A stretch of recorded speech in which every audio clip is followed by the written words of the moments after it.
पाठ चौथा, विदाई संभाषण। यह एक व्यंग्यात्मक निबंध है जिसे निबंधकार बाल मुकुंद गुप्त द्वारा लिखा गया है। इसमें ब्रिटिश वायसराय लॉर्ड कर्जन की इंग्लैंड वापसी पर व्यंग करते हैं। उन्हें भारत विरोधी कार्य करने के लिए लज्जित किया जाता है। निबंध का सार इस प्रकार है। लेखक लॉर्ड कर्जन को संबोधित करते हुए कहते हैं, आप भारत में स्थायी रूप से वायसराय बने रहना चाहते थे, परंतु आपके शासन का भी अंत हो गया। इससे स्पष्ट है कि ईश्वर इच्छा आपसे बड़ी है। आपके दोबारा भारत आने पर भारतवासी प्रसन्न नहीं थे।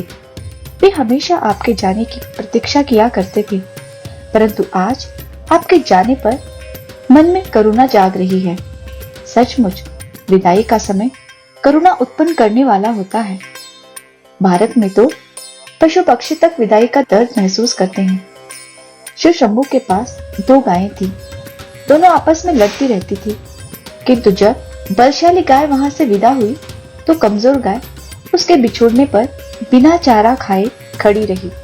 जहां पशु ऐसे हैं तो वहां के मनुष्य तो विदाई का कितना दुख मनाते होंगे। लॉर्ड कर्जन के शासन का अंत दुखमय हुआ। कर्जन ने इस खेल को सुखांत समझकर खेला था। उसे आरंभ से मध्य तक सुख ही सुख मिला, परंतु अंत दुखद हुआ। वास्तव में सारी लीला रचने वाला लीलामय कोई और है। घमंडी खिलाड़ी व्यर्थ में ही घमंड दिखाया करता है। दूसरी बार भारत में आने पर लॉर्ड कर्जन ने ऐसी योजना बनाई थी कि जिससे भारत में अंग्रेजों का राज सदा सदा के लिए बना रहे, परंतु उन्होंने अपने करतूतों से ऐसी अशांति फैला दी कि आने वाले शासकों को सुख की नींद नहीं आ सकेगी। उन्होंने स्वयं भी संकट सहे और भारतीय जनता को भी दुख दिया। भारत के लोगों को इस बात का दुख है। भारत में लॉर्ड कर्जन की शान सबसे ऊपर थी। दिल्ली दरबार में ईश्वर का महाराज एडवर्ड के बाद उनका सर्वोच्च स्थान था। उनकी कुर्सी सोने की थी। जुलूस में उनका हाथी सबसे ऊंचा और आगे था, परंतु इतनी शान के बावजूद उन्हें ब्रिटेन की एक जंगी लाट के समान नीचा देखना पड़ा। कर्जन ने काउंसिल में गैर कानूनी कानून पास करके तथा कन्वोकेशन में अनुचित भाषण देकर अपनी धीरता गंभीरता का दिवाला निकाल दिया। उधर विलायत में उन्होंने इस्तीफा देने की धमकी दिला ली, जिसे स्वीकार कर लिया गया। भारत में उनके इशारों पर ही हाकिमों को नाचना पड़ता था।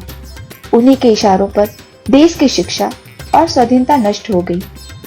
उन्होंने ही बंग देश के विभाजन की योजना बनाई, परंतु उनके अपने ही देश में एक फौजी अफसर उनके कहने पर नियुक्त न हो सका।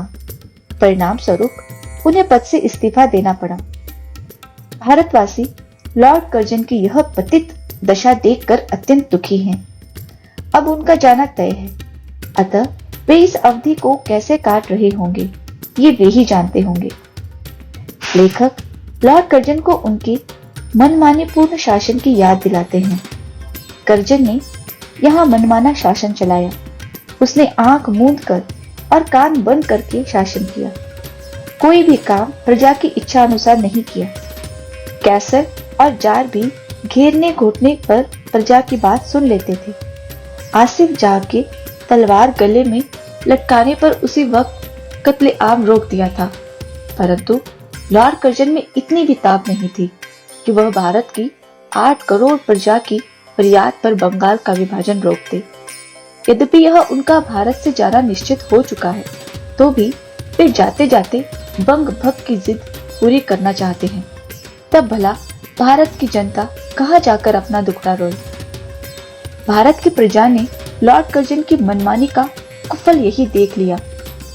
उनकी जिस जिद ने भारतवासियों को दुखी किया, उसी जिद ने स्वयं कर्जन को भी शिकार बनाया। भारत की जनता भगवान पर असीम विश्वास रखती है। वह दुख के दिन जैसे तैसे बिता लेगी, परंतु उसे इस बात का दुख है कि लॉर्ड कर्जन देश की प्रजा की श्रद्धा न जीत सके।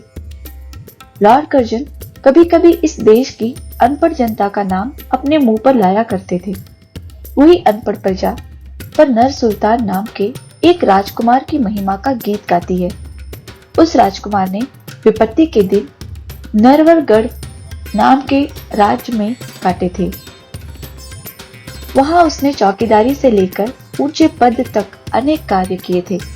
उसने विदाई के समय नववरगढ़ की जनता का वहां की भूमि का उपकार माना था और उसे श्रद्धा पूर्वक प्रणाम किया था। भारत की जनता आज तक उस कृतज्ञ राजकुमार को याद करती है।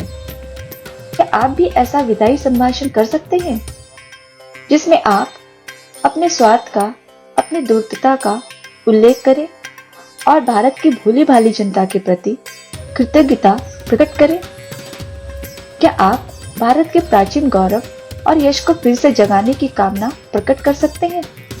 लेखक को विश्वास है कि यदि कर्जन ने ऐसा किया तो यहाँ की जनता उसकी गलतियों को क्षमा कर देगी, परंतु लॉर्ड कर्जन में इतनी उदारता नहीं है।